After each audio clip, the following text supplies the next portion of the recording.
ओमज्ञानतिमिरन्धस्य ज्ञानाञ्जनशलाकया चक्षुरुन्मिलितं येन तस्मै श्रीगुरुवे नमः। श्रीचैतन्यमनोभीष्टं स्थापितं येन भूतले स्वयं रूपः कदा मह्यं ददाति स्वपदान्तिकं। वन्देऽहं श्रीगुरु श्रीयुतपदकमलं श्रीगुरून् वैष्णवांश्च श्रीरूपं सागरजातं सहगण रघुनाथान्वितं तं सजीवं साद्वैतं सावधूतं परिजन सहितं कृष्ण चैतन्य देवं श्री राधा कृष्ण पादान सहगण ललिता श्री विशाखान्वितांश्च। हे कृष्ण करुणा सिंधु दीन बंधु जगतपते गोपेश गोपिका कांता राधा कांत नमस्तुते। तप्त कंचन गौरांगी राधे वृंदावनेश्वरी वृषभानुसुते देवी प्रणमामि हरि प्रिये। वाञ्छाकल्पतरुभ्यश्च कृपा सिन्धुभ्य एव च पतितानां पावनेभ्यो वैष्णवेभ्यो नमो नमः। नमो विष्णुपादाय कृष्णपृष्ठाय भूतले श्रीमते भक्तिवेदांत स्वामी इति नामिने नमस्ते सरस्वते देवे गौरवाणी प्रचारिणे निर्विशेष शून्यवादी पाश्चात्य देशतारिणे। जय श्री कृष्ण चैतन्य प्रभु नित्यानंद श्री अद्वैत गदाधर श्रीवासादि गौर भक्तवृंद। हरे कृष्णा कृष्णा कृष्णा हरे हरे हरे राम राम राम हरे हरे। हरे कृष्णा। सभी भक्तों को प्रणाम। यस राहुल प्रभु जी 10 नाम अपराध बताएंगे। जी गुरु जी। भगवान नाम के जप में होने वाले 10 अपराध। पहला, भगवान नाम के प्रचार में संपूर्ण जीवन समर्पित करने वाले महाभागवतों की निंदा करना। दूसरा, शिव ब्रह्मा आदि देवों के नाम को भगवान नाम के समान अथवा उससे स्वतंत्र समझना। तीसरा, गुरु की अवज्ञा करना अथवा उन्हें साधारण मनुष्य समझना। चौथा, वैदिक शास्त्रों अथवा प्रमाणों का खंडन करना। पांचवा, हरे कृष्ण महामंत्र के जप की महिमा को काल्पनिक समझना। छठवां, पवित्र भगवान नाम में अर्थवाद का आरोप करना। सातवां, नाम के बल पर पाप करना। आठवां, हरे कृष्ण महामंत्र के जप को वेदों में वर्णित एक शुभ सकाम कर्मकांड के समान समझना। नौवां, अश्रद्धालु व्यक्ति को हरि नाम की महिमा का उपदेश करना। 10वां, भगवान नाम के जप में पूर्ण विश्वास न होना और इसकी इतनी अगाध महिमा श्रवण करने पर भी भौतिक आसक्ति बनाए रखना। अ, भगवान नाम का जप करते समय पूर्ण रूप से सावधान न रहना भी अपराध है। प्रत्येक वैष्णव भक्त को चाहिए कि इन 10 प्रकार के अपराधों से सदा बचकर रहे ताकि श्री कृष्ण के चरण कमलों कमलों में प्रेम शीघ्र अतिशीघ्र प्राप्त हो, जो मनुष्य जीवन का परम लक्ष्य है। हरे कृष्णा। हरे कृष्णा। तो परम लक्ष्य क्या है हमारे जीवन का? कि श्री कृष्ण के चरणों में शीघ्र अतिशीघ्र प्रेम उत्पन्न हो। ये हमारे जीवन का लक्ष्य है। ठीक है, किसी और का लक्ष्य कुछ और है क्या? यहाँ जो आए हैं किसका लक्ष्य कुछ और है तो बता सकता है। ठीक है, तो प्रवेश करते हैं हमारी भगवत गीता की कक्षा में। कल हमने 16वां श्लोक किया था, राइट? आज 17वां करेंगे। तो 16 में कल हमने पढ़ा था, भगवान बताते हैं परमात्मा के गुणों के बारे में चर्चा हो रही है। गुण परमात्मा का क्या है कि वो बाहिर अंतरश्च भूतानाम, सबके बाहर भी हैं और अंतर भी हैं, जितने भी जीव हैं उनके। अचरम चरम एव च, जितने अचर और अचर चर वस्तु हैं चाहे जीव हैं, उनके अंदर अंदर भी हैं और बाहर भी हैं। और सूक्ष्मत्वात् तत् अविज्ञेयम, इतने सूक्ष्म हैं कि हम उनको नहीं समझ सकते। अविज्ञ ज्ञेय पढ़ रहे ना, ज्ञेय मतलब जानना क्या है, तो अविज्ञेय है मतलब जान ही नहीं सकते हो आप, इतने सूक्ष्म हैं। और कह रहे हैं दूरस्थम त च अंतिके च तत्, वह दूर भी हैं और पास भी हैं। दूर रहते हुए भी यहीं पे हमारे आजू बाजू में ही है। मतलब भगवान को हम पुकारते हैं तो ऐसा नहीं है कि वो वहां से आते हैं, वो यही है, हमारे आसपास ही है, हमारे अंदर है, हमारे बाहर है, हर कहीं है। तो हम पुकारते तो बस फट से प्रकट हो जाते हैं। ऐसा नहीं कि वो वैकुंठ से आएंगे हैं, फटाफट गरुड़ में बैठेंगे, तैयारी करेंगे, आएंगे, अरे मेरे भक्त ने बुलाया, ऐसा नहीं, वो यही है, अपने आप का स्वरूप प्रकट कर देते हैं बस। ठीक है, आगे बढ़ते हैं हम 17वें श्लोक में। 17वां श्लोक पढ़ते हैं। साथ में दोहराएंगे। अविभक्तं च भूतेषु अविभक्तं च अविभक्तं च सुभूतेषु भूतेषु विभक्तमिव च स्थितम्। विभक्तमेव विभक्तमेव च स्थितम्। स्थितम्। भूतभृत् च तद्ज्ञेयम्। भूतभृत् च भूतभृत् तद्ज्ञेयम्। तद्ज्ञेयम्। ग्रसिष्णु प्रभविष्णु च। ग्रसिष्णु ग्रसिष्णु प्रभविष्णु प्रभविष्णु च। च। अविभक्तं च भूतेषु अविभक्तं च अविभक्तं च अविभक्तं भूतेषु भूतेषु भूतेषु विभक्तम् इव च स्थितम्। विभक्तम् विभक्तमिव इव च च स्थितम्। स्थितम्। भूतभृत् च तद्ज्ञम् ज्ञम्। भूतभृत् च भूतभृत् च तद्ज्ञेयम्। तद्ज्ञेयम्। ग्रसिष्णु प्रविष्णुश्च ग्रसिष्णु ग्रसिष्णु प्रभविष्णु प्रभविष्णु च। च। अविभक्तं च भूतेषु अविभक्तं अविभक्तं च च भूतेषु भूतेषु विभक्तमिव च स्थितम्। विभक्तम् इव च विभक्तमिव च स्थितम्। स्थितम्। भूतभृत् च तद्ज्ञेयम्। भूतभृत् भूतभृत् च च ज्ञेयम्। तद्ज्ञेयम्। विष्णु प्रविष्णु च। ग्रसिष्णु ग्रसिष्णु प्रभविष्णु प्रभविष्णु प्रभविष्णु च। च। अनुवाद। यद्यपि परमात्मा समस्त जीवों के मध्य विभाजित प्रतीत होते हैं, लेकिन वह कभी भी विभाजित नहीं है। वह एक रूप में स्थित है। यद्यपि वह प्रत्येक जीव का पालन करता है, लेकिन यह समझना चाहिए कि वह सबों के संहार करता है और सबों को जन्म देते हैं। है ना। तो इसमें लिखा है अविभक्तम च भूतेषु, मतलब वो अविभक्तम, बिना बटे हुए, है ना, विभाजन किया हुआ, बिना विभाजन किया हुआ, च भूतेषु समस्त जीवों में, है ना, कौन है, विभक्तम इव च स्थितम, लेकिन लगता है बटा हुआ है हर कहीं पे, है ना, है जबकि बटा हुए नहीं है, लेकिन ऐसे लगता है कि बटे हुए हैं। किनको, समस्त जीवों को ऐसा लगता है। भूर्त भृत्य च तत् ज्ञेयम। भूर्त भृत मतलब सबके पालन करता है, और सभी, सभी से ज्यादा जानने योग्य ये कौन है, वही है, परमात्मा ही है जिनको जानना चाहिए। भूत भृत सबके पालक हैं, लेकिन जानने योग्य भी वही है। और क्या लिखा है, ग्रसिष्णु प्रभ विष्णु च, मतलब ग्रसिष्णु मतलब सबका संहार करते हैं, वो सबको खत्म भी वही करते हैं। और प्रभु विष्णु च, और उनका, उनको जन्म देके उनके खाने पीने की व्यवस्था, उन लोगों का पालन पोषण जो होता है, वो भी वही करते हैं, है ना। तो थोड़ा सा इसमें भी देखो, विरोधाभास वाली चीजें डली हुई हैं। पालन भी करते हैं और संहार भी करते हैं, है ना। लिखा है ग्रसिष्णु मतलब विनाश करते हैं, प्रभु विष्णु उनका पालन करते हैं, उत्पत्ति करते हैं, दोनों करते हैं। तो मेरे को याद आ रहा है, जैसे बचपन में रेत में नहीं, बच्चे, हम भी बनाते होंगे, आप लोग ने भी बनाया होगा, देखते हैं रेत जो होता है समंदर किनारे, बच्चे बड़ा डिजाइन करते हैं, अपना छोटा छोटा घर बनाते हैं, कुछ कुछ बनाते हैं, और फिर जाते समय उसको लात मार के तोड़ देते हैं। खेल खेल में ही तोड़ देते हैं उसको, कोई फर्क नहीं पड़ता उनको कि मैंने इतना सुंदर बनाया है, उनको मालूम है कि ये तोड़ना है, उनको तोड़ने में भी मजा आता है, उसके ऊपर पैर पैर से पूरा डांस वांस कर देते हैं, पूरा तहस नहस कर देते हैं उसको। तो बनाया भी बच्चों ने खेल खेल में, और विनाश भी खेल खेल में कर दिया। तो सेम एज इट इज भगवान भी इस सृष्टि में सारे जीवों का जो है, सारी सारी चीजों का पालन भी करते हैं और संहार भी करते हैं खेल खेल में। और वो उसमें अनासक्त बने रहते हैं, हर चीज में, हमने पढ़ा था पिछले श्लोक में, अनासक्त बने रहते हैं।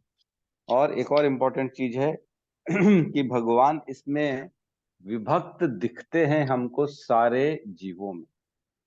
जैसे परमात्मा है हर हृदय के अंदर, हम चर्चा करते हैं हर हृदय में परमात्मा स्थित है। तो क्या परमात्मा के एक अणु, मतलब उसके चले गए एक, उसके एक, इसके इसके ऐसे बढ़ गए भगवान, है ना? इसमें कहने का मतलब ये है, क्या इसका मतलब ये हो गए कि एक भगवान थे, वो अपना परमात्मा के रूप में, और उन्होंने सब में थोड़ा थोड़ा थोड़ा थोड़ा थोड़ा थोड़ा अपनी एनर्जी दे दी, और अब उनके पास खुद का एनर्जी नहीं बची, वो बट चुके हैं सबके अंदर।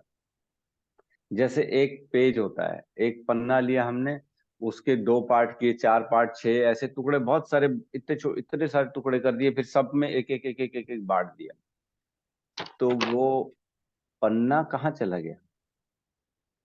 जो एक पन्ना था, जो एक पेज था जिसके हमने टुकड़े किए, वो सब टुकड़े कर करके हमने सबको बांट दिए, तो क्या वो पेज जो था उसका स्वरूप खत्म हो गया कि वो है? तो ये श्लोक वही बताता है कि जितने भी जीवों के अंदर परमात्मा हैं, इसका मतलब ये नहीं है कि वे परमात्मा उन पन्नों के टुकड़ों की तरह बट गए हैं। बट तो गए हैं, लेकिन वो पन्ना भी एज इट इज है, उसमें कोई भी परिवर्तन नहीं आया है। मतलब पन्ना भी है, उसके बाद बट भी गए हैं, सब जगह हर जगह स्थित हैं, लेकिन वो भी पूर्ण रूप से स्थित है, ये भी पूर्ण रूप से स्थित है। सबके हृदय में भगवान पूर्ण रूप से बैठे हैं, और उनका एक पूर्ण अपना अलग स्वरूप भी है। बटे हुए हैं लेकिन अविभक्तम है, खुद का भी स्वरूप है पूरा का पूरा, और बटे हुए भी हैं। तो इसमें ऐसा नहीं समझना चाहिए, कई लोग बोलते हैं ना, ये निराकारवादी वालों जो है ना, उनका कहना होता है कि भगवान सबके हृदय में है, अब बस हम उनसे लीन हो चुके हैं, हम अपना सारा कल्मश दूर हो जाएगा तो हम भगवान और हम एक हो जाएंगे। भगवान का स्वरूप नहीं है, भगवान तो एनर्जी है, भगवान तो सब जगह व्याप्त हैं, भगवान हर कहीं है, हर जहां जहां देखो वहां भगवान है, बस और कहीं नहीं है भगवान, है ना? तो इस टाइप के जो जो क्लेम करते हैं, इन लोगों से बचना चाहिए। और ऐसा बिल्कुल नहीं है जैसा बता रहे हैं ये लोग कि भगवान बटे हुए हैं और भगवान का अपना स्वरूप खत्म हो चुका है, हर कहीं भगवान चले गए हैं, अब भगवान का और कुछ भी अस्तित्व नहीं है, हर जगह है भगवान, ऐसा नहीं। ठीक है, तात्पर्य में प्रवेश करते हैं। तात्पर्य शील प्रभुपाद की जय।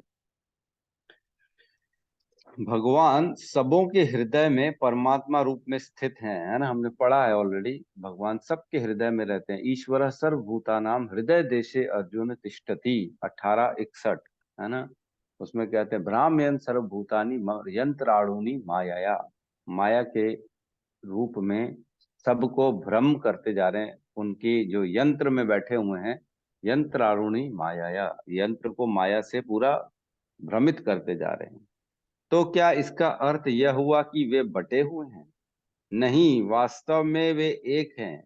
यहाँ पर सूर्य का उदाहरण दिया जाता है। सूर्य मध्याह्न समय अपने स्थान पर रहता है, लेकिन यदि कोई चारों ओर 5,000 मील की दूरी में पर घूमे और पूछे कि सूर्य कहाँ है, तो सभी लोग यही कहेंगे कि वह उसके सिर पर चमक रहा है। तो बहुत अच्छा सूर्य का एग्जाम्पल दिया है कि पूरे हिंदुस्तान में दिन के 12 बजे, चाहे जम्मू कश्मीर में पूछें, चाहे कन्याकुमारी में पूछें, चाहे गुजरात में पूछें, चाहे कलकत्ता में पूछें, मायापुर में पूछें, सब यही बोलेंगे सूर्य कहाँ है?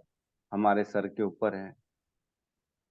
ऐसा नहीं है कि किसी ने ये बोला कि नहीं नहीं हमारे यहाँ तो अंधेरा है, हमारे यहाँ तो सूर्य नहीं है, हमारे यहाँ तो जो है शाम हो गई है, ऐसा नहीं। सबके लिए सूर्य ऊपर ही रहता है, सर में 12 बजे दिन में ऊपर ही रहता है।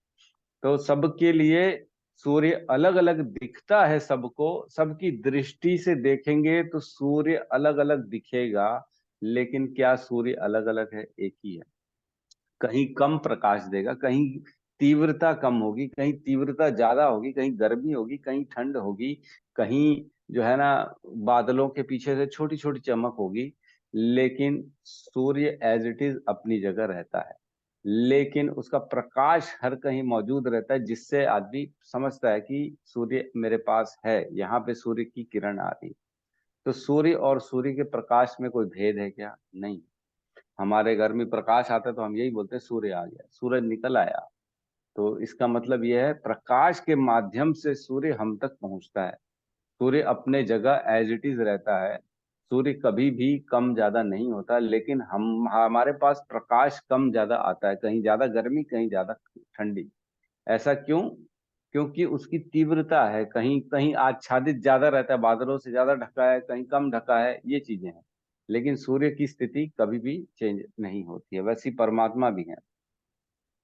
ठीक है, आगे कहते हैं। वैदिक साहित्य में यह उदाहरण यह दिखाने के लिए दिया गया है कि यद्यपि भगवान अविभाजित है लेकिन इस प्रकार स्थित है मानो विभाजित हो। जिस प्रकार हम देखते हैं चंद्रमा की रोशनी तालाब में अलग अलग पात्र में रोशनी रिफ्लेक्ट होके अलग अलग दिखती है। जितने जितने पात्र रखेंगे घर के बाहर पानी में, सब में रिफ्लेक्शन अलग अलग, बहुत सारे चंद्र दिखेंगे उसमें, लेकिन चंद्रमा तो एक ही है ना। चंद्रमा अलग अलग नहीं है। वही बता रहे हैं कि जितने जितने आप रखेंगे उतने उतने उसमें अलग अलग स्वरूप उनको दिखते हैं।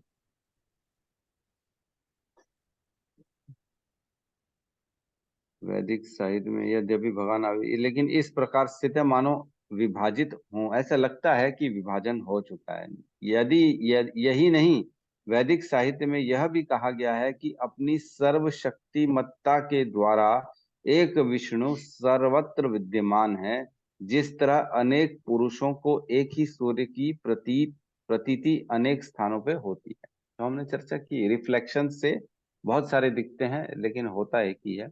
वैसे ही भगवान भी अपने प्रकाश के माध्यम से सबके हृदय में परमात्मा के रूप में स्थित है ना, अलग अलग नहीं है। यद्यपि परमेश्वर प्रत्येक जीव के पालन करता है ना। तो भगवान जो है ना 9वें अध्याय में बताते हैं कि पिता अहमस्य जगतो माता धाता पितामह पवित्र ओमकार अहम ऋग यजुर श्याम एव च, है ना। भगवान बताते हैं मैं सबका पिता हूँ, मैं सबका माता हूँ, मैं सबका धाता हूँ और सबका पितामह हूँ।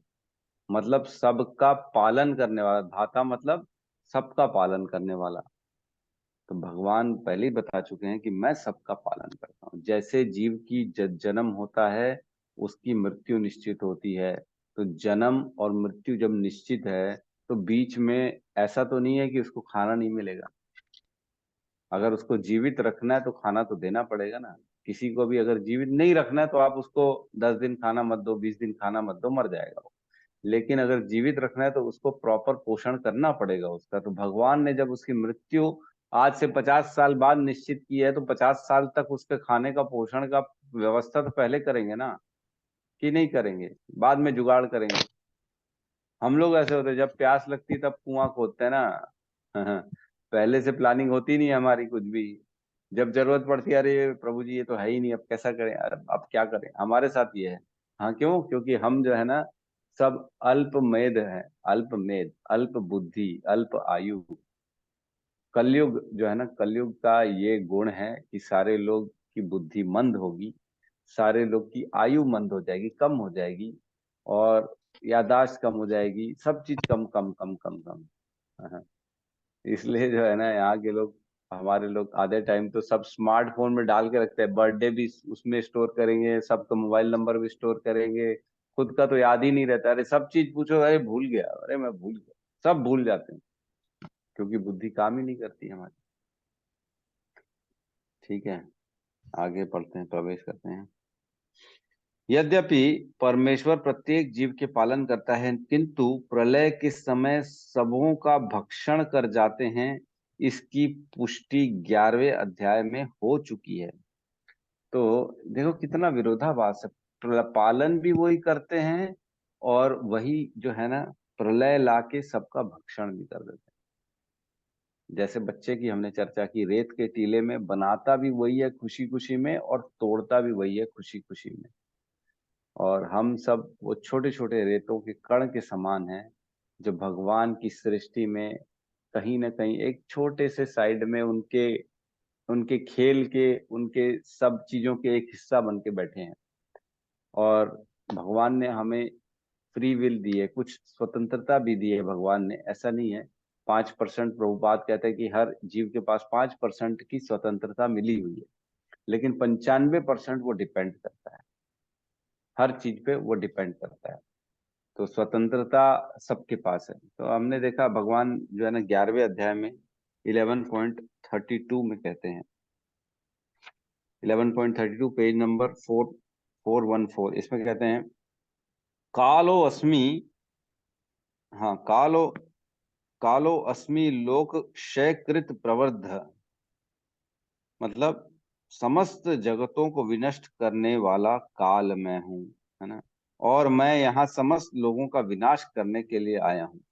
तुम्हारे पांडवों के सिवा दोनों पक्षों के सारे योद्धा मारे गए। तो भगवान कालो अस्मि पहले ही बता चुके हैं, काल मैं हूँ। और 10वें अध्याय में भी भगवान ने बताया हुआ है कि 10.34 में मृत्यु सर्व हरश्च अहम, मैं मृत्यु के रूप में सबका हरण कर लेता हूँ, सब चीज मैं लेके तुमसे हर लूंगा। मृत्यु सर्व हरश्च अहम, मतलब ऐसा नहीं कि सिर्फ आपके प्राण आपसे जो है छीन लिए जाएंगे, आपका शरीर छीन लिया जाएगा, सब कुछ छीन लिया जाएगा। सर्व हरश्च अहम, आपके जन, आपका परिवार, आपका मान, आपका सम्मान, आपका पैसा, आपकी प्रॉपर्टी, आपके दोस्त यार, आपकी अच्छी बुरी आदतें, सब चीज छीन लेंगे भगवान। मृत्यु सर्व हरश्च अहम, सब हर लेंगे।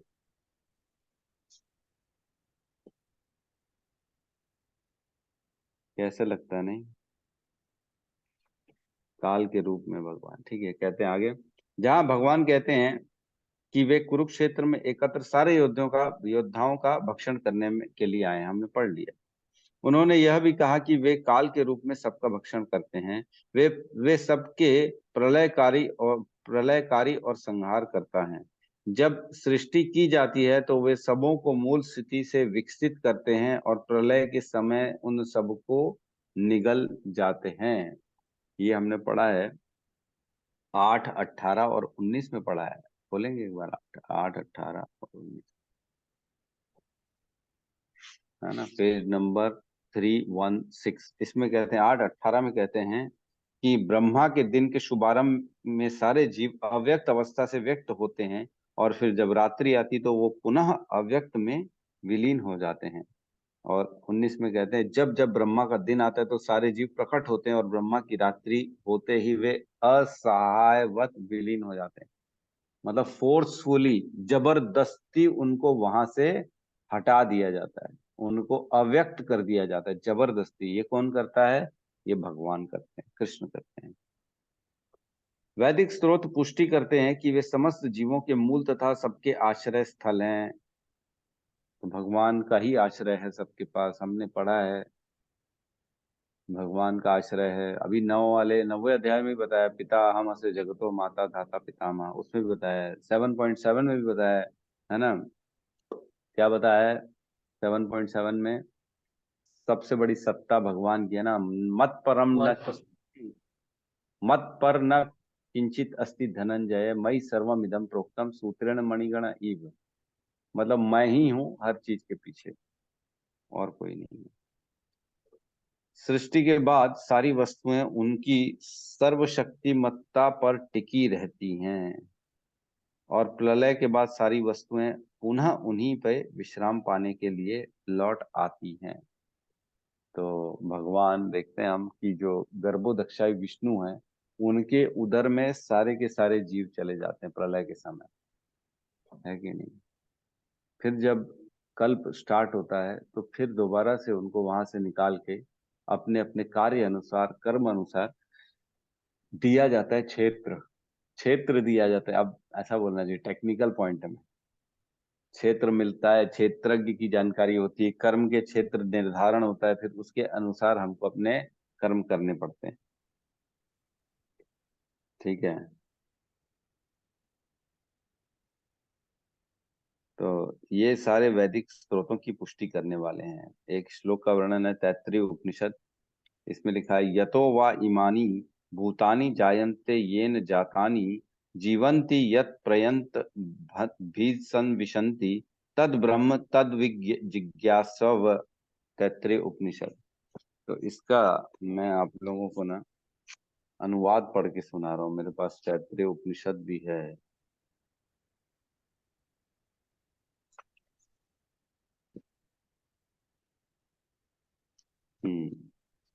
इसका अनुवाद पढ़ रहा हूँ पूरे श्लोक का उपनिषद में से। भृगु नाम से प्रसिद्ध एक ऋषि थे। ये ये एक्चुअल में जो है ना सिर्फ एक लाइन लिखी है उपनिषद की। ये पूरा एक बड़ा सा श्लोक है। और ये बात चल रही है, भृगु ऋषि की बात चल रही है। वो अपने पिताजी वरुण देव से चर्चा कर रहे हैं, उसके बारे में यहाँ पे वर्णन है, बता रहे हैं। भृगु नाम से प्रसिद्ध एक ऋषि थे जो वरुण के पुत्र थे। उनके मन में परमात्मा को जानने और प्राप्त करने की उत्कट अभिलाषा हुई, है ना। तब वे अपने पिता वरुण के पास गए। उनके पिता वरुण वेदों के जानने वाले ब्रह्मनिष्ठ महापुरुष थे। अतः भृगु को किसी दूसरे आचार्य के पास जाने की आवश्यकता नहीं हुई। अपने पिता के पास जाकर भृगु ने इस प्रार्थना की। अब ये जो बताया गया ना, ये प्रार्थना यहाँ से ये यही पूछा है, यहाँ पे बताया गया। भगवान, मैं ब्रह्म को जानना चाहता हूँ, अतः आप कृपा करके मुझे ब्रह्म का तत्व समझाइए। तब वरुण ने भृगु से कहा, तत् तात अन्न प्राण नेत्र श्रोत्र मन और वाणी, ये सभी ब्रह्म की उपलब्धि के द्वार हैं। इन सब में ब्रह्म की सत्ता स्फुरित हो रही है। साथ ही यह भी कहा, ये प्रत्यक्ष दिखाई देने वाले सब प्राणी जिनसे उत्पन्न होते हैं, उत्पन्न होकर जिनके सहयोग से, जिनका बल पाकर ये सब जीते हैं, जीवन उपयोगी क्रिया करने में समर्थ होते हैं और महाप्रलय के समय जिनमें विलीन हो जाते हैं, उनको वास्तव में जानने की इच्छा कर वे ही ब्रह्म हैं। तो वरुण देव जो थे वो भृगु के पिताजी थे। उन्होंने बताया उनको, जब उन्होंने इच्छा की भृगु ने कि मेरे को जानना है सब चीजों के बारे में, कैसे सब चीजों की ये संचालन हो रहा है, तब उनके पिताजी ने कहा कि ये सब ब्रह्म के द्वारा संचालन हो रहा है।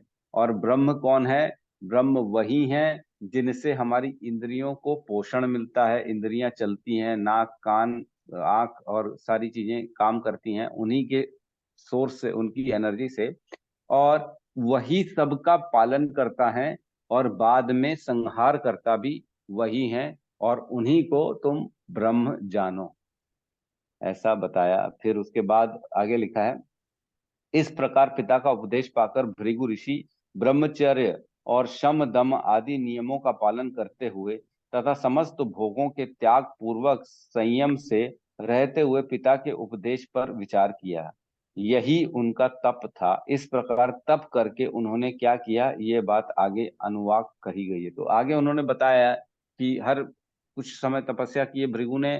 फिर उन्होंने बताया ब्रह्म मन है क्या, अपने पिताजी के पास बोलते हैं। तो पिताजी उनको फिर बोलते हैं नहीं, मन नहीं है, और तपस्या करो। फिर और तपस्या करते हैं तो फिर वो बोलते हैं ब्रह्म प्राण है क्या, प्राणों से, क्योंकि सारी इंद्रियां मिलती है, शक्ति मिलती है, प्राण से पालन होता है, फिर प्राण निकल जाते हैं तो संहार हो जाता है जीवन का। तो फिर भृगु मुनि के पिताजी बोलते हैं नहीं, प्राण भी नहीं है। फिर आगे और वो तपस्या करते हैं, फिर बुद्धि बोलते हैं कि बुद्धि है क्या, फिर नहीं। फिर फाइनली जाके ब्रह्म तक पहुंचते हैं वो। ऐसी है ये जो है ना तैत्तिरीय उपनिषद का ये वर्णन है। तो एक और एक जो है ना मत्स्य पुराण का एक श्लोक आता है जिसमें लिखा है, एक एव परो विष्णु सर्वत्रापि न संशय, ऐश्वर्यद रूपम एकम च सूर्यवाद बहुधेयते। एक विष्णु ही सर्वत्र है, इसमें कोई संशय नहीं है। सूर्यवत वे अपने ऐश्वर्य से एक होते हुए भी बहुत रूप में हो जाते हैं। तो ये भगवान का ऐश्वर्य है और भगवान का ये शक्ति है। शक्ति के रूप में भगवान हर कहीं प्रवेश कर जाते हैं, है ना, सबके हृदय में प्रवेश कर जाते हैं। किसी का कोई प्रश्न है तो हम ले सकते हैं। एक श्लोक आता है इसमें, हमारे ईशोपनिषद पढ़ा होगा आपने, उसमें जो है ना स्तुति मंत्र है, सबसे पहला मंत्र स्तुति मंत्र, जिसको कहते हैं ओम पूर्णमदः पूर्णमिदं पूर्णात् पूर्णमुदच्यते पूर्णस्य पूर्णमादाय पूर्णमेवावशिष्यते, है ना। अनुवाद पढ़ रहा हूं मैं। भगवान परिपूर्ण है और चूंकि वे पूरी तरह से पूर्ण हैं, अतएव उनसे होने वाले सारे उद्भव जैसे ही यह दृश्य जगत पूर्ण इकाई के रूप में परिपूर्ण है। पूर्ण से जो कुछ उत्पन्न होता है वह भी अपने आप में पूर्ण होता है। चूंकि वे संपूर्ण है, अतएव उनसे यद्यपि न जाने कितने पूर्ण इकाइयां अद्भुत होती हैं, तो भी वे पूर्ण ही रहते हैं। समझ में आया इसका मतलब? मतलब 1 - 1 = 1। 1 में कोई कमी नहीं होती। 1/1 = 1, 1 × 1 1 + 1 = 1। वो 1 जो है ना, वो 1 ही रहता है। उससे कितना भी तुम निकालते जाओ, 1 - 10 भी कर दोगे तो भी वो 1 ही रहेंगे। भगवान से 10-10 भगवान जैसे भी निकाल लो तो भी वो 1 रहता है ना। तो भगवान में कोई परिवर्तन नहीं आता, चाहे आप कैसा भी कितना भी दिमाग लगा लो। भगवान तो यहाँ है, भगवान वहां है, तो वहां है कि नहीं? अरे वहां पे भी है, यहाँ भी है, वहां पे भी है, हर कहीं है भगवान। भगवान में कोई कमी नहीं आती। ठीक है। एक बार क्या हुआ था, श्रीला प्रभुपाद बैठे थे कुछ लोगों के साथ। 3 लोग बैठे थे और श्रीला प्रभुपाद चौथे, 4 लोग बैठे थे। तो जो बैठे थे वो लोगों ने चर्चा की कि हम ये प्रभुपाद, ये बहुत इंपॉर्टेंट बात है और ये हम सिर्फ चारों के बीच में रहनी चाहिए, है ना। तो प्रभुपाद ने कहा, उनकी बात काटी, सॉरी हम 4 नहीं है, हम 5 हैं यहाँ पे। तो वो लोग तीनों बोलते, अरे 5वां कौन है? तो बोले परमात्मा।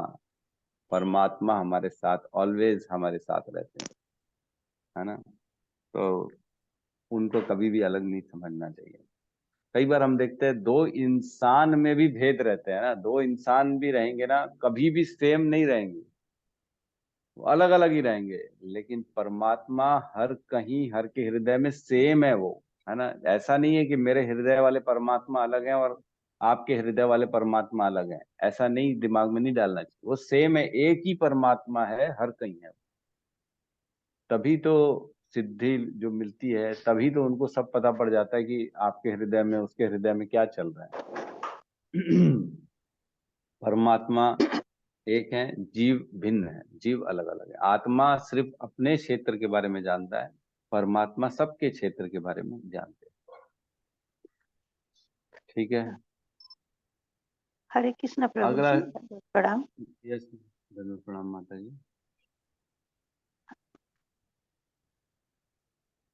प्रभु जी, कहिए कुछ। हरे कृष्णा।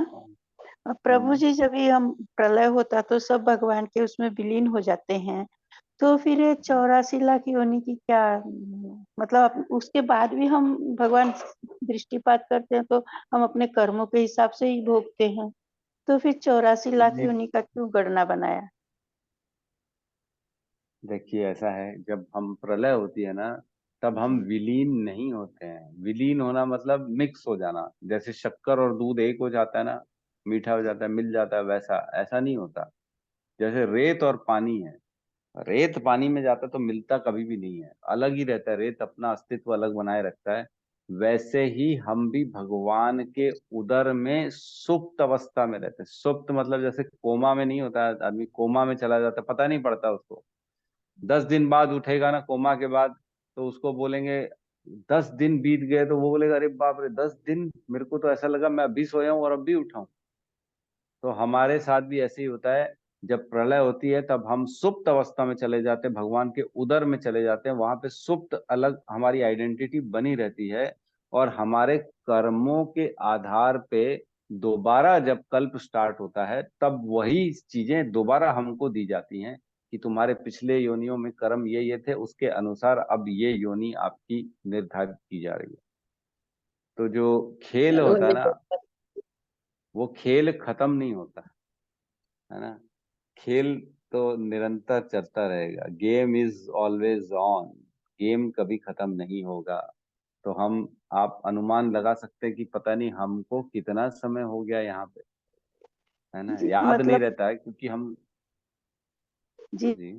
जी प्रभु जी, ये कर्म का खेल तो खत्म होने वाला ही नहीं है फिर तो, चलता ही बिल्कुल नहीं होना है।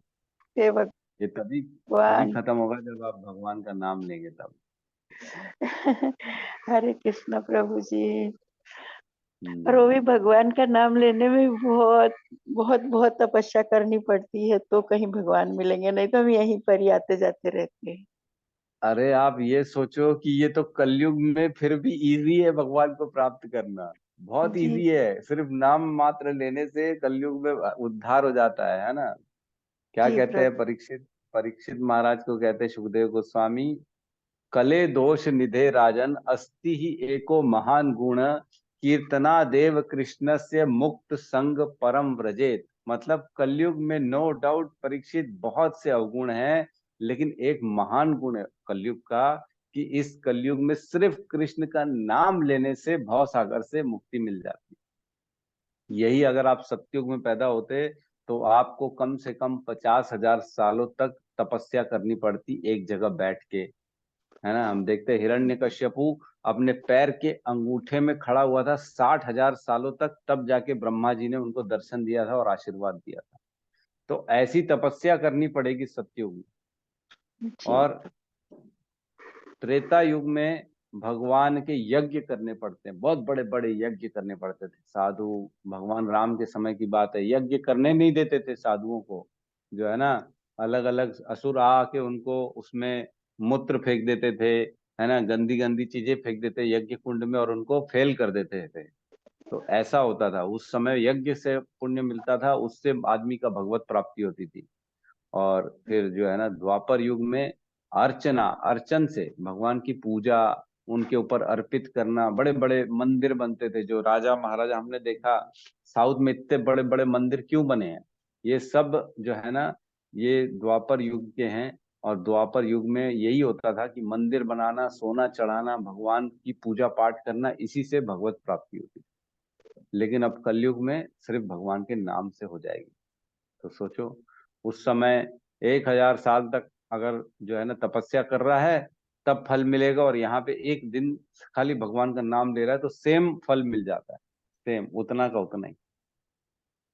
कितना कंसेशन तो ज्यादा है प्रभु जी फिर तो कलयुग में भगवान बहुत का, कंसेशन, बहुत बहुत ज्यादा है कंसेशन, फिर तो। इसके लिए बोलते हैं ना, बहुत। कलयुग नाम धारा, सुमिर सुमिर नर उतरे पारा। उधर ही पार है, कलयुग में इतना तो केवल अच्छा। नाम ही है बस। हरेर नाम हरेर नाम एव केवलम, कलो नास्तेव नास्तेव नास्तेव गतिरन्यथा। इस कलयुग में और कोई गति देने वाली चीज नहीं है, नहीं है, नहीं है। सिर्फ हरि का नाम है, हरि का नाम है, हरि का नाम है, और कुछ नहीं। जी तो प्रभु हरि जी का धन्यवाद। नाम बस है। हरे कृष्ण प्रभु जी। हरे कृष्णा। हरे कृष्ण प्रभु तो जी। ऐसी, यस प्रभु जी, हरे कृष्णा। मेरा प्रश्न ये है प्रभु जी कि अगर कोई इंसान सांसारिक जीवन के मोह माया में घूम रहा है, वो अपना सर्वत्र हर किसी को दे रहा है, और उसके जीवन में अगर कोई इंसान आए जिसके साथ वो अपना जीवन अतिवाहित करने की कोशिश करे, पर वो इंसान इसके जीवन में आने से पहले पहले बता दूं कि जो इंसान है पहले से वो भगवान के शरण में ही है, वो कभी भगवान से परे नहीं हुआ, पर अचानक से उसके जीवन में कोई इंसान अगर आ जाए, वो बहुत से इंसान को छल के आए और इसको भी छल दिया, क्या प्रभु उस इंसान को क्षमा करते हैं? जिसने छल दिया, जी। देखो ये कर्म की गति है, ये तो जो जैसा करेगा वैसा भरेगा ही भरेगा। जिसने 100 रुपए लिए हैं तो उसको आज नहीं तो कल नहीं तो अगले जीवन में नहीं तो उसके अगले जीवन में नहीं तो उसके 50 100 जीवन के बाद उसको 100 रुपए तो देने ही पड़ेंगे, और 100 रुपए के साथ ब्याज भी देना पड़ेगा। तो वो तो देखो जो कर्म होता है उसका कोई कोई भी जीरो कभी नहीं होता। तो जो कर्म करेगा उसको भोगना पड़ेगा ही पड़ेगा। लेकिन जो भगवान की शरण में है, आप एक चीज समझो, जो कहता है कि मैं भगवान की शरण में हूं, उसके साथ अगर कोई छल करे, कोई उसके साथ ये करे वो करे, उसको कोई फर्क नहीं पड़ता। वो आसक्त होता ही नहीं है। हमने भगवान ने 12वें अध्याय में बताया ना कि जो मेरे साथ रहता है वो सम दुखे सुखे शमी, वो हमेशा सम भाव रहता है, दुख में भी और सुख में भी। वो कभी भी विचलित नहीं होता और वो कभी भी आसक्त नहीं होता, ये मेरा ये पराया, ऐसा नहीं होता। उसके जीवन में कोई आके उसको दुख दे ही नहीं सकता, क्योंकि वो भगवान की शरण में है। और वो उसके पास जो होता है उसको ऐसा लगता है मेरे को भगवान ने मेरे प्रारब्ध काटने के लिए ये चीजें दी हैं। तो सबसे पहले तो संसार की तरफ जो मुख है ना, उसको हटा के भगवान की तरफ मुख करना पड़ेगा। जो दूसरे कर रहे हैं, जो हो रहा है, उसको ये मानना चाहिए कि ये मेरे प्रारब्ध में था। ये मैंने किसी के साथ पहले बहुत गलत चला था, मैंने किसी का गंदा कार्य किया था, आज इसीलिए मेरे साथ ये हो रहा है। हे प्रभु, आपका धन्यवाद, आपने मेरे इस कर्म को भी काट दिया यहाँ पे, है ना। आपने मेरे को अच्छा हुआ दुख दे दिया, क्योंकि मैं अभी आपके शरण में हूँ और इसको सहन करने की अभी मेरे को हिम्मत है, इसलिए मैं इसको सहन कर रहा हूं। और आपकी कृपा से ये सारे कर्म कट गए हैं। अब मैं धीरे धीरे निर्मल होते जा रहा हूँ, साफ होते जा रहा हूँ, पवित्र होते जा रहा हूँ। तो वो कभी भी ऐसा नहीं सोचता कि मेरे साथ गलत हो रहा है और इनका भी बुरा होगा, ऐसा नहीं हुआ। जीसस क्राइस्ट को जब लोगों ने मारा, उनको सूली पे चढ़ाया, तब जीसस क्राइस्ट ने बोला, हे प्रभु, इन सब को माफ कर देना, इनको नहीं पता ये क्या कर रहे हैं, है ना। इनको बख्श देना, इन पे कभी भी गुस्सा मत होना, ऐसा बोला उन्होंने। तो ये एक सच्चा जो वैष्णव होता है ना, वो कभी भी ये नहीं सोचता कि मेरे साथ गलत हो रहा है, कभी नहीं सोचता। वो ये सोचता है कि मेरे कर्मों का दंड मेरे मुझे मिल रहा है, और मैं बस अब अच्छा हुआ, मेरे सारे के सारे कर्म कट गए हैं। जैसे जैसे कर्म कटेंगे वैसे वैसे हम कृष्ण की ओर बढ़ते चले जाएंगे। प्रभु जी, ऐसा विचार ये करना। जो इंसान है, जो मतलब जिसको दुख मिल रहा होता है, उसके मन में कभी कभी विचार होते हैं, वो रोता है, बिलखता है, भगवान के सामने भीख मांगता है कि अरे मैंने तो सब कुछ अच्छा किया, मैं तो हर किसी का बुरा नहीं चाहता, मैं हर किसी के लिए उपस्थित रहता हूँ, फिर भी मुझे इतना दुख क्यों मिल रहा है?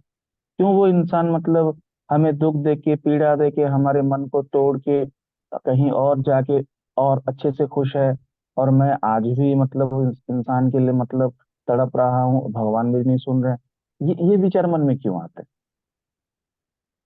क्योंकि अभी ज्ञान की कमी है, अज्ञानता है, इसलिए ये विचार आते हैं। एक बार एक वैष्णव, एक साधु थे, एक राजा के पास गए। ठीक है, राजा के पास गए, राजा ने उनको आदर सत्कार किया, बिठाया अपने राजमहल में और बताया, हे साधु, मैंने ये कर दिया, देखो मेरी प्रजा के लिए मैंने ये कर दिया है, मेरा वहां तक नाम चला गया, हमारे राज्य की सीमाएं बढ़ गई हैं, मैंने इसके लिए ये किया, गरीबों के लिए वो कर दिया, सब ऐसा सब अपने सारे काम गिना रहा था। तो साधु ने जब निकले तब आशीर्वाद दिया कि कृपा हो तुम पे और तुम्हारी संपत्ति और 10 गुना बढ़े, इसी प्रकार तुम्हारा ऐश्वर्य बढ़ता रहे। ठीक है, फिर एक गरीब के पास गए। एक गरीब माता जी थी, जिनके पास एक गाय थी। वो गाय के साथ उनका अटैचमेंट था, उसकी सेवा करते थे, दूध निकालती थी, और एक घर में विग्रह थे, उनकी सेवा करती थी। वो गरीब के पास और कुछ था ही नहीं, वो गाय का दूध बेचती, उसी से काम चलता, उसी से भगवान की उसी सेवा से गुजारा करती, होता है। उसी से गुजारा होता। तो साधु ने उसको आशीर्वाद दिया कि तेरी गाय भी मर जाए। तो फिर जब गए तब ऊपर नारद जी या जिनके साथ भी डिस्कशन है, वो बोले, साधु जी आपने क्या कर दिया, उसको तो और ऐश्वर्य दिया, जबकि उन्होंने आपके सामने इतनी सेवा नहीं की, आपको अपना खाली अहंकार वश दिखाया।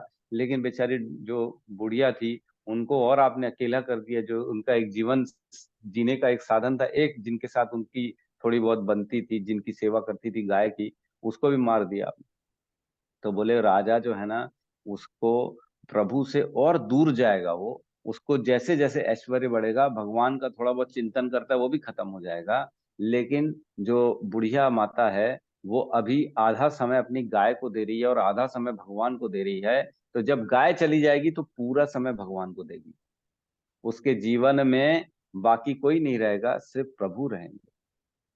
तो ऐसा सोचना चाहिए कि जो गया जीवन से, वो दुख देने के लिए नहीं गया है, वो गया है ताकि स्थान खाली होगा और उस स्थान में प्रभु आएंगे, प्रभु से हम प्रभु के आपका निकटतम हो जाएं। संबंध निकटतम हो जाएंगे।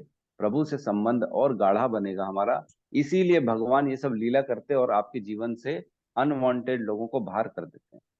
भगवान क्या होते हैं, बोलते हैं भगवान बहुत जेलस जेलस प्रेमी है।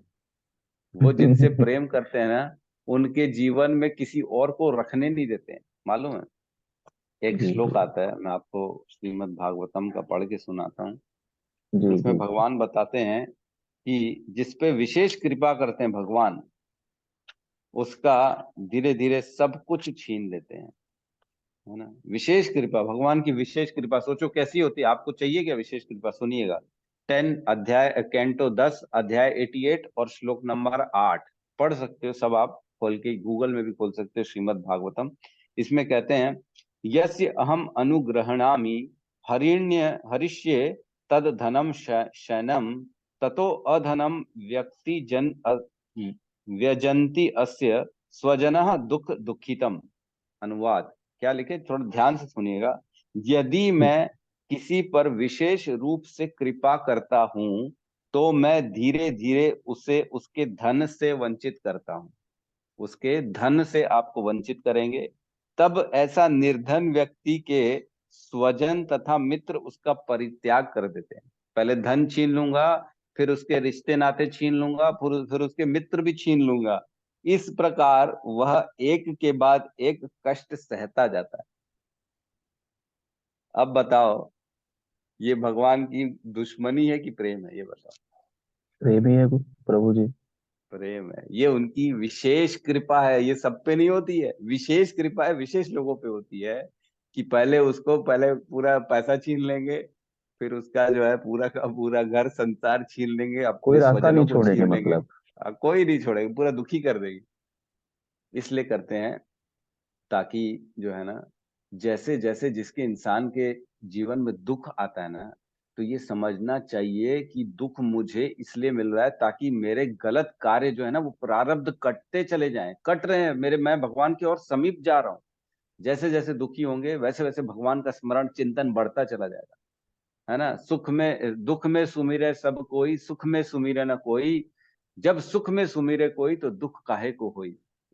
अगर सुख में कोई सुमरण करेगा भगवान का तो दुख नहीं आएगा जीवन में। लेकिन तकलीफ तो यही है कि सिर्फ दुख ही के समय भगवान की याद आती है ना। भगवान की याद करना हर समय ये बहुत इंपॉर्टेंट है। तो ऐसे एक नहीं, अनेकों हमारे जो है ना भागवतम में कथाएं हैं कि इवन राजा, बहुत बड़े बड़े राजा थे। एक रघुनाथ दास थे, रघुनाथ दास, जो कि पैसे वाले थे ना। उन भगवान के भक्त थे, उनकी पत्नी थी, सब था। सब छीन लिया भगवान ने, उनका सब छीन लिया। और उनको कहाँ बिठा दिया, वहां पूरी जगन्नाथ मंदिर के बाहर वो भिक्षा मांगते थे। और जो फिका हुआ खाना होता था ना वो खाते थे। पैसे वाला रघुनाथ आदमी जो ब्याज पे पहले पैसे चलाता था, जमींदार आदमी था, उनकी स्थिति ये हो गई। उन वो शुद्ध भक्त थे, भगवान के सिर्फ भक्ति में लगे रहते थे। फटे कपड़े एकदम चिथड़े वाले। तो ऐसा कर देते भगवान अपने भक्तों को। देखो हमारे अंदर तो ये क्षमता नहीं है कि हम ऐसी स्थिति प्राप्त करें।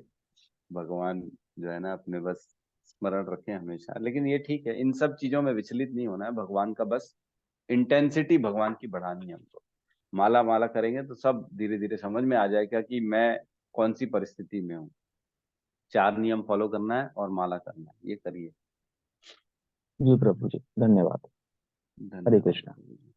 हरे कृष्णा। ठीक है, तो आप कहाँ से हैं प्रभु जी? रायपुर के रहने वाले हैं? जी मैं संबलपुर से हूँ, संबलपुर उड़ीसा। और ठीक जिसने है जुड़ा वो रायपुर से है। जी। जिसने मुझे जुड़वाया यहाँ से वो रायपुर से ही है। किसने जुड़वाया आपको? शिवानी साहू।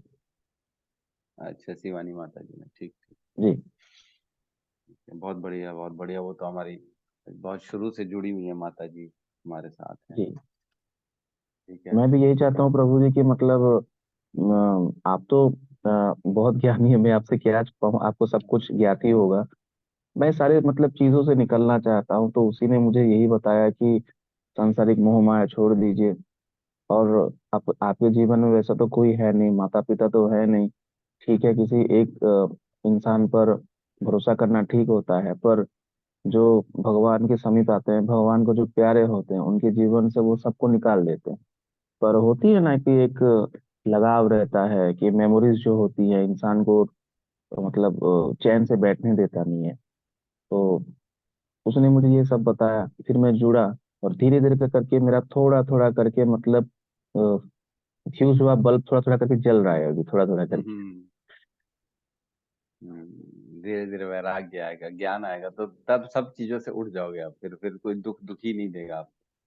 यही तो बात है ना, जो भक्त होता है ना उसके जीवन में दुख आता है लेकिन दुखी होता ही नहीं है वो सुख में सुखी नहीं होता, दुख में दुखी नहीं होता। अभय प्रदान कर देते हैं भगवान उसको, डरता ही नहीं, किसी चीज से नहीं डरता, मृत्यु से नहीं डरता वो। तो ये भक्त के गुण होते हैं। तो ठीक है, आप निश्चिंत रहिए, भगवान की शरण में रहिए, सब चीज बहुत मंगल ही मंगल होगा, बिल्कुल ठीक निश्चित है, तौर पे मंगल। ठीक है, ठीक है, तो सब मिलके हरे कृष्ण महामंत्र का जाप कर लेते हैं। ठीक। हरे कृष्णा हरे हरे कृष्णा हरे हरे कृष्णा, कृष्णा हरे कृष्णा कृष्णा, कृष्णा कृष्ण हरे कृष्ण, हरे हरे हरे, हरे हरे राम राम राम राम राम राम राम राम हरे हरे हरे। हरे। सभी भक्त वृंद की वृंद की जय। जय। जगत गुरु शील श्रील प्रभुपाद की प्रभुपाद की जय। जय। जय। निताई गौर प्रेमानंदे, हरि हरि बोल। हरि हरि बोल। बिल्कुल, हरे हरे।